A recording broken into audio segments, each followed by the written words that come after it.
Hello बच्चों, let's see this question. Question says mass of body is increased 4 times. Mass of other body is increased 16 times. So let's say mass m1 and m2 are separated by distance r. अब आपने क्या कर दिया, 4 times कर दिया इसको और इसको कर दिया 16 times. How should the distance between them be changed? उनके बीच की डिस्टेंस किस तरह से होनी चाहिए कि जो फोर्स होगा वो gravitational force between them remains unchanged, कि जो एफ डैश है वो इक्वल हो जाए एफ के, और ये है एफ. तो यहाँ पे की कंसेप्ट क्या है? की concept gravitational force. Gravitational force, ठीक है. तो अगर दो मास है m1 m2 r डिस्टेंस पे सेपरेटेड है तो ग्रेविटेशनल फोर्स हो जाएगा जी m1 m2 by r square, ठीक है. और इस केस में एफ डैश आप लिखोगे जी मास ऑफ फर्स्ट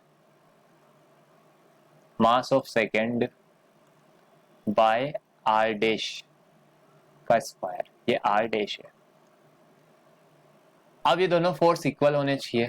तो देखिए क्या हुआ, 64 हो गया ये G m1 m2 by are dash का स्क्वायर. तो नीचे आप आर डैश की वैल्यू इस तरह से रखोगे कि स्क्वायर करने पर 64 आ जाए. और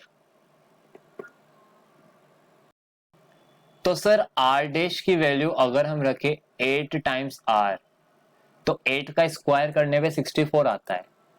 तो नीचे 64 आ जाएगा, ऊपर 64 है वो कैंसिल हो जाएगा, तो फोर्स इक्वेट हो जाएगा. यस, तो आपका आंसर होगा ये. फिर भी हम निकाल लेते हैं. ये इक्वेशन फर्स्ट है, ये सेकंड है, इक्वेट कर दो. तो सर एफ किसके इक्वल है? एफ डैश के. G m1 m2 by r square is equal to G 64 m1 m2 by are dash का स्क्वायर. तो जी m1 m2 कैंसिल हो गया. अब क्या आएगा? आर डैश का whole square is 64 r square.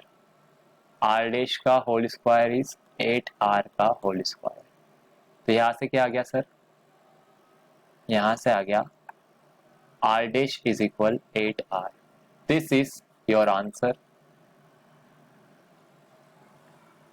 तो अगर आप आर डैश की वैल्यू 8 आर रखते हैं, 8 टाइम्स रखते हैं, तब जाके फोर्स सेम रहेगा या अनचेंज्ड रहेगा. This is your answer. I hope you understood the solution very well. Best of luck. Thank you.